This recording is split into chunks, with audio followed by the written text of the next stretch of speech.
तीन दोस्त मिलकर फैसला करते हैं कि भांगड़ किला में जाकर रात को रुकेंगे, लेकिन वहां रात को रुकना अलाउ नहीं होता है। लेकिन तीन दोस्त प्लान बनाते हैं कि जो मेन गेट पर वॉचमैन लगा है उससे नज़र छुपा के जाना है, यानी कि दूसरा रास्ता से जाना है। और ये लोग तीन दोस्त जो थे वह जो किला था उसके अंदर घुस जाते हैं, और घुसने के बाद पूरा किला के अंदर बस काला अंधेरा ही अंधेरा था। और इन लोग के पास एक छोटा सा टॉर्च था, और टॉर्च का ही रोशनी के सहारा से ये लोग आगे बढ़ रहे थे। लेकिन एक दोस्त का पैर फिसलता है और वह गहरे कुएं जो कि काफ़ी सूखा था उसमें जा गिरता है।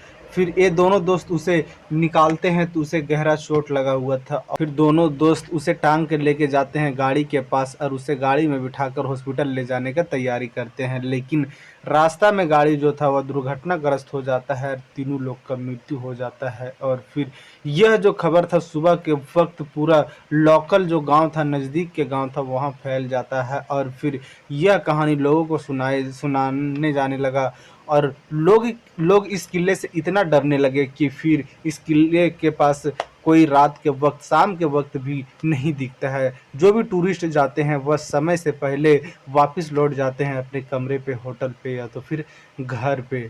इस किले के काफ़ी इंटरेस्टिंग कहानी है, कई और कहानियां हैं। कहानी को पूरा सुनने के लिए वीडियो पर बने रहे। तो नमस्कार, आप देख रहे हैं द रियल, आपके साथ रंजित साहू। राजस्थान के अरावली पहाड़ी के पास एक भांगड़ किला होता है, और उसमें 1573 के आसपास कई राजा रहा करते थे। काफ़ी लंबा चौड़ा किला है, और वहाँ कई सारा गांव था, और वहाँ बाजार भी लगा करता था। हजारों जिंदगी वहाँ अपना बिजनेस चलाया करते थे। लेकिन इस जो किला था उस पे किसी का काला जादू बोले या तो फिर किसी का श्राप लग जाता है, और इस कारण से वह किला पूरी तरह से उजड़ जाता है। अभी बस किला में दीवार ही देखने को मिलता है। 1973 में शुरू होता है यह कहानी।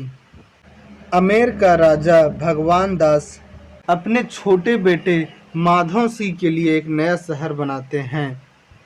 माधव सिंह का मान सिंह का छोटा भाई होता है, और यह अकबर की ज़माने का बात था। वहाँ जब किला बनने लगा, लोग जो थे वह महल बनाने लगे, राजा महाराजा। तो फिर वहाँ एक जो तपस्वी होता है बालू नाथ, एक बाबा होते हैं, वहाँ जाकर बाबा से माधव से मिलते हैं और बोलते हैं कि बाबा हमें यहाँ शहर बसाना है, क्या मैं बसा सकता हूँ। बालूनाथ जो थे वह तो शहर बसाने का इजाज़त दे देते हैं, लेकिन बोलते हैं कि कोई भी इमारत इतनी ऊंची नहीं होना चाहिए कि मेरा घर पे उसका परछाई आए, यानी कि कोई भी इमारत इतना ऊंचा नहीं होना चाहिए कि बाबा के घर पे उसका छाव आए।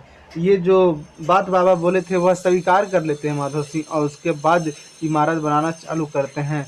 4 मंजिला तक इमारत बनाया जाता है, उससे कोई भी परछाई बाबा बालूनाथ के घर के ऊपर नहीं आ रहा था। लेकिन उसका बेटा अदब सिंह जो थे वह 4 मंजिला जो बिल्डिंग था उसे 7 मंजिला में कन्वर्ट कर देते हैं, यानी कि 7 मंजिल का बिल्डिंग बनाते हैं। और परछाई जो था वह बालूनाथ बाबा के घर पे आने लगा था, और यहीं से विनाश काल चालू होता है। बाबा बालूनाथ का कहना था कि जो भी परछाई जैसे आया है, अगर किसी भी यहाँ के जो बिल्डिंग है उसमें छत नहीं बचेगा, सारा के छत जो है वह ध्वस्त हो जाएगा। लेकिन इसमें दूसरी इंटरेस्टिंग कहानी एक और है।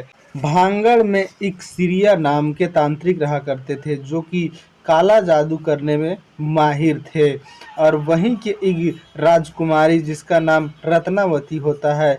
जब सिरिया तांत्रिक जो है वह रत्नावती को देखते हैं तो उनके खूबसूरती पर वह फिदा हो जाते हैं, और जो सिरिया जो काला जादू तांत्रिक थे उनका शादी करने का विचार था रत्नावती से, और कई बार रत्नावती के पीछा भी किया करते थे यह तांत्रिक। रत्नावती को यह पता चल चुका था कि हमें जो तांत्रिक है वह पीछा किया करता है और हमसे वह बातचीत करने की कोशिश करना चाह रहा है। रत्नावती थी वह पूरा भांगड़ में सबसे खूबसूरत राजकुमारी थी, और इसका खूबसूरती का चर्चा पूरा भांगड़ में हुआ करता था और भी अलग राज्य में हुआ करता था। लेकिन इस पे जो फिदा था वह सिरिया तांत्रिक।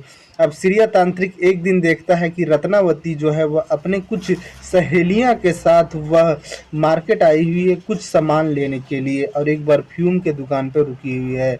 तो जो श्रिया तांत्रिक थे वह काला जादू से एक शीशी परफ्यूम के शीशी में अपना जादू मंत्र करके वह शीशी को वहीं रख देते हैं। अगर वह शीशी रत्नावती लेती और अपने शरीर पर परफ्यूम करती तो जो भी रत्नावती के सोच विचार था वह तांत्रिक से मिलने लगता और वह तांत्रिक के प्यार में रत्नावती गिर जाती। लेकिन रत्नावती वह शीशी को देखते ही समझ जाती है कि इसमें यह तांत्रिक जरूर कुछ तंत्र मंत्र किया है। रत्नावती वह शीशी उठाकर वहीं पड़ा एक पत्थर पर फेंक देती है। पत्थर पर वह जो जादू तांत्रिक के था वह असर कर जाता है। पत्थर काफी ज्यादा फिदा हो जाता है वही तांत्रिक के ऊपर और जो पत्थर था वह अपने जगह से खिसकने लगता है और तांत्रिक की ओर बढ़ने लगता है। तांत्रिक भागता है लेकिन जो पत्थर था वह इस कदर तांत्रिक के ऊपर फिदा हो जाता है कि उसके पीछे पीछे ही जाने लगता है और जो पत्थर था वह तांत्रिक को कुचल देता है। तांत्रिक तो मर जाता है लेकिन मरने से पहले तांत्रिक उस राजकुमारी रत्नावती को श्राप देती है और भांगड़ के राजाओं को भी श्राप देता है कि तुम्हारा विनाश हो जाएगा, तुम्हारा वंश में कोई नहीं बचेगा, यहाँ चिराग जलाने के लिए कोई नहीं बचेगा। और वह तांत्रिक का अंत हो जाता है पत्थर के पास दबने की वजह से। और वक्त फिर इधर से चालू होता है और साल 2 साल के बाद ही भांगड़ और अजबगढ़ के बीच काफ़ी ज़्यादा भयंकर युद्ध होता है और जो भांगड़ के जो भी राजाए थे वह मारे जाते हैं और जो रत्नावती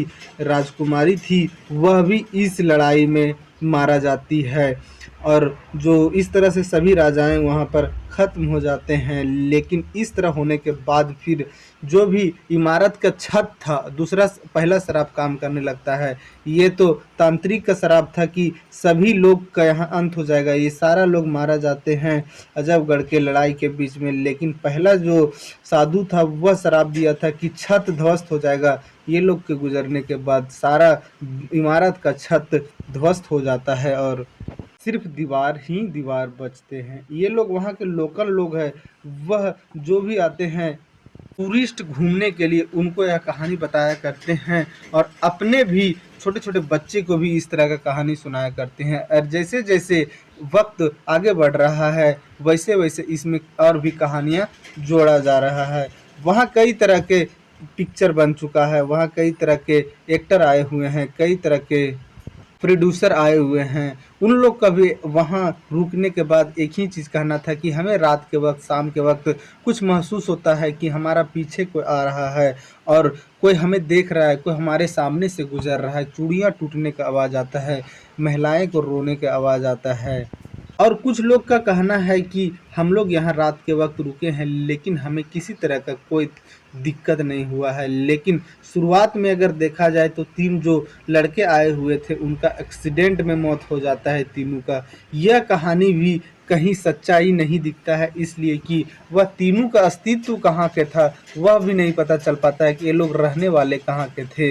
इन लोग का नहीं तो बॉडी मिला था नहीं तो गाड़ी मिला था। यह भी जो कहानी था वह मन गढ़ंत कहानी था। लोग जो नज़दीक के लोग थे वह लोग इस तरह का कहानी बनाए थे ताकि लोग को लगे कि यहाँ सच में इस तरह का बात है और लोग इससे डरे और यहाँ पर घूमने के लिए आए। अभी तक तो यह साफ नहीं हो पाया। कई तरह के जो एक्सपर्ट हैं भूत को देखने में, भूत से बात करने में, भूत को महसूस करने में, वो लोग भी आकर अपना प्रशिक्षण किए हैं लेकिन किसी तरह को भूत का अंदेशा उन लोग को नहीं आया है। करीबन एक बार 50 लोग को बिठाया गया वहीं भांगड़ किले के भी अंदर और रात के वक्त 2-3 घंटा तक एक सुनसान रूम में बिठाया गया और महसूस करके एक एक करके लोगों से पूछा गया। तो आधा लोग बोलते हैं कि हाँ हमें जो था वह कुछ महसूस होता था, रोने का और किसी तरह का चूड़ी टूटने का और इधर से उधर किसी का आने जाने का। लेकिन कुछ ही लोग जो थे 5-6 लोग उन लोगों ने बताया कि हमें तो किसी तरह का कोई चीज़ भी महसूस नहीं हुआ आने की। जो लोग सुनते हैं रिएक्ट वही उन्हीं के ऊपर होता है। जो लोग कहानी सुने हैं कि यहाँ कुछ है उन्हें महसूस होता है कि यहाँ कुछ है लेकिन रियली में क्या है वह तो पता नहीं। लेकिन किसी किसी ने अभी तक वहाँ जो वक्त गुजारे हैं वह वहाँ के बारे में कुछ भी नहीं बताया कि हमें कुछ महसूस हुआ। एक जो एक्टर थे वह आए हुए थे यहीं पर कुछ शूटिंग करने के लिए, वहाँ तेज़ बारिश हो रहा था और तेज़ बारिश के दौरान वह किले के अंदर चला जाता है और वही जो रत्नावती थी उसका कमरा में चला जाता है, तो उसे खिड़की पर एक बिल्ली दिखाई देता है और वह बिल्ली को वह देखता है तो इधर उधर दौड़ती है बिल्ली और उसका कहना था कि काफ़ी दूर तक हमें दिल्ली बिल्ली दिखाई देता है। वहाँ से वह बिल्ली निकलती है खिड़की होते हुए और जहाँ जहाँ तक जा रही थी उस एक्टर को वह बिल्ली दिखाई ही दे रहा था। यानी वह अपना बयान में इस तरह का कहानी बताया था। कई लोग वहाँ थे, कई लोग जाते हैं जो मूवीज़ पिक्चर शूटिंग करने के लिए, वह अलग अलग बात बताते हैं कि हमें कोई सफ़ेद कपड़ा में दिखाई देता है, हमें किसी तरह के और भी बात चीज़ दिखाई देता है, लेकिन साफ स्पष्ट नहीं हो पाया है स्पेशलिस्ट के द्वारा कि हाँ भूत है। जो वहाँ के वॉचमैन है, गेट है, उन लोग का कहना है कि हम लोग भी रात के वक्त अंदर नहीं जाते हैं, लेकिन उन लोग से भी खास कोई जानकारी सामने नहीं आया। लेकिन गेट के सामने एक बोर्ड लगा हुआ है कि किसी को भी रात के वक्त संध्या अस्त व्यस्त होने के बाद किले के अंदर जाना सख्त मना है। लेकिन कई एक्सपर्ट जो है वहाँ महसूस किए हैं कि आसपास के जो जानवर हैं वह ही यहाँ जो शोर करते हैं वही लगता है लोगों को कि यहाँ इस तरह का आवाज़ आता है, लेकिन यहाँ किसी तरह का बात नहीं है।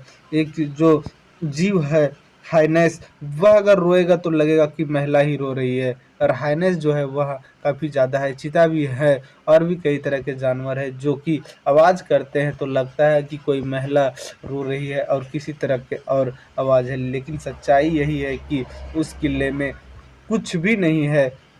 बस वहाँ के लोग जो कहानी सुनाते हैं लोगों को, वह कहानी सुनकर लोग डर जाते हैं और वही कहानी को सच मान बैठते हैं और वही कहानी सुनकर लोग डरने लगते हैं और अगर वहाँ जाते हैं तो उन्हें एहसास होता है, महसूस होता है कि यहाँ कुछ है, लेकिन रियली में वहाँ कुछ भी नहीं है। इस कहानी में इतना ही। जय हिंद, जय भारत।